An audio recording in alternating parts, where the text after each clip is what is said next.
लेकिन दूसरी तरफ भाईचारे ने जोड़ने का काम किया।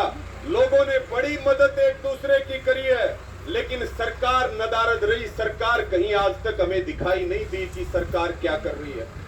ताकत है भाईचारे में। इन लोगों का काम है जाटों को अलग बांटेंगे, मुस्लिमों को अलग बांटेंगे, अहीरों को अलग बांटेंगे, लेकिन हमारी ताकत एकता है। हमारी ताकत सभी धर्म और सभी जातियां मिलकर के जो लड़ाई लड़ने का काम करेंगे, तो निश्चित तौर पे ये तो भाईचारे की कमर तोड़ना चाहते हैं, लेकिन अब जब आप सारे इकट्ठे हो जाओगे तो कमर किन की टूटेगी?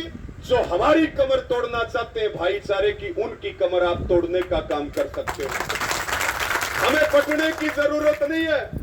जब तकलीफ होगी तो हम लोग एक दूसरे के काम आते हैं। कोई पॉलिटिकल पार्टी वाला या कोई सरकार वाला या कोई भाजपा वाला काम आता है क्या? एक बार हाथ उठा करके बताओ। कितनी लंबे समय से अहीर रेजिमेंट की मांग पूरी हो रही है, कितना संघर्ष चला, लेकिन आज तक सरकार ने सुनवाई की क्या? जोर से बोल के बताओ। कोई सुनवाई नहीं की। क्या चाहिए? सिर्फ और सिर्फ वोट चाहिए। वोट लेकर के हमें लूटने का काम करेंगे, हमें ठगने का काम करेंगे। इससे बड़ी शर्मनाक बात क्या होगी? जिसको कहते हैं कि इंद्रजीत तो राजा है। राजा का ये काम होता है क्या? बताओ। राजा का काम होता है जनता की बात को सुनना।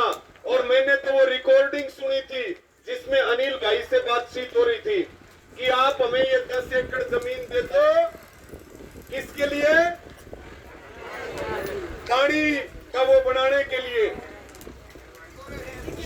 डिग्गी बनाने के लिए, कि भाई डिग्गी बनाने के लिए 10 एकड़ जमीन दे दो। आप लोगों ने 10 एकड़ जमीन भी दे दी, लेकिन वायदा क्या हुआ था कि 200 बेड का हॉस्पिटल आपको मिलेगा। 17 जून से आप धरने पर बैठे हो और इसी धरने पर ये राव मेहर सिंह जी 29 जून को शहीद हुए। आपके खिलाफ राव इंद्रजीत ने साजिश की, गांव-गांव में भाईचारा तोड़ने की कोशिश की, सारे काम करके देख लिए, लेकिन आज तक भी सफल नहीं हुआ, क्योंकि आपकी एकता है। आपकी एकता के आगे वो उसकी सारी साजिश फेल होगी राव इंद्रजीत सिंह की। साथियों, गंभीर बात यह है कि राव इंद्रजीत सिंह केंद्र में मंत्री है और उसी की बेटी हरियाणा सरकार में स्वास्थ्य मंत्री है। इससे शर्मनाक बात क्या हो सकती है कि स्वास्थ्य मंत्री जो है उसी के इलाके में लोग जून से धरने के ऊपर बैठे हैं, एक हॉस्पिटल तक नहीं बना पा रहे हैं। तो फिर ये बताइए कि इनकी किसी बात के ऊपर भरोसा किया जा सकता है क्या? किसी बात को माना जा सकता है क्या? राव इंद्रजीत सिंह ने जुबान दी थी कि हम 200 बेड का हॉस्पिटल बनाएंगे, और न्यू का आग्रह, भाई जिसकी जुबान नहीं होती ना, वो आदमी समाज में बैठने के लायक नहीं होता। तो राव इंद्रजीत तो भाईचारे में बैठने वाला आदमी भी नहीं है, क्योंकि वो निरा झूठा है। और झूठे आदमी को कोई बैठने देता है क्या? और उसी की बेटी मंत्री, मैं ज्यादा तो नहीं कहूंगा, लेकिन इतनी बात कहूंगा राव इंद्रजीत को भी और उनकी बेटी जो राव आरती है, इन दोनों को ये बात कहूंगा कि ये नेशनल हाईवे नंबर 71 पे जो 200 बेड के हॉस्पिटल की मांग है, इसको गलती मान करके और इस मांग को पूरी कर दो, नहीं तो दोनों की ताबूत में कील ठोकने का काम यह आंदोलन करेगा। इस बात का ध्यान रखना। और ये बिल्कुल ठीक बात है कि आपको आंदोलन पूरे इलाके का बनाना पड़ेगा। हॉस्पिटल की जरूरत पूरे इलाके को है, हॉस्पिटल की जरूरत पूरे क्षेत्र को है।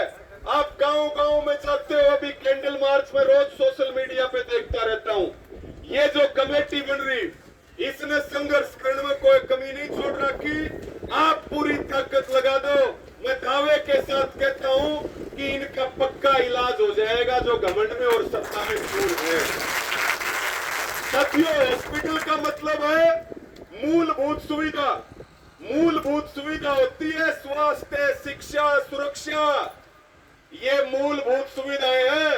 इन लोगों ने हमेशा आपके पास वोट लिए, आपके वोट लूटने का काम किया है। इन्होंने कभी आपके लिए काम किया है क्या? एक बार हाथ उठा करके बताओ तो। लेकिन प्रभु जी कुछ आदमी तो इब भी हाथ नहीं उठा रहे, कईया ने इब भी नहीं लगा कि 15 लाख